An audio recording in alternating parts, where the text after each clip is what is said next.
Et comme prévu, effectivement, Donald Trump a assuré le spectacle dans ce débat. Donald Trump avec beaucoup de culot, pas beaucoup de scrupules, très à l'aise sur tous les sujets. Quand la présentatrice, quand la modératrice lui dit « Vous avez fait des déclarations insultantes pour les femmes depuis des années », il dit « Oui, mais moi, vous savez, je n'ai pas le temps d'être politiquement correct ». À un autre moment, il raconte comment il a beaucoup donné d'argent aux politiciens de tous les partis. Et il continue, y compris, dit-il, à Hillary Clinton pour obtenir les faveurs de ces politiciens.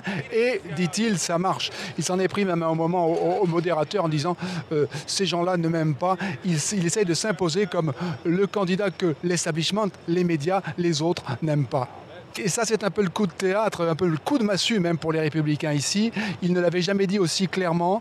Il dit que s'il n'est pas désigné comme candidat du Parti républicain, il n'exclut pas de se présenter comme indépendant. Et ça serait un cauchemar pour les Républicains, parce que ça veut dire qu'il siphonnerait les voix des Républicains au profit du candidat démocrate ou de la candidate démocrate. Ça s'était déjà produit en 92. Un milliardaire qui s'appelait Ross Perot s'était présenté et permis à l'époque de faire battre un Bush, George Bush père, et de faire élire un Clinton, Bill Clinton.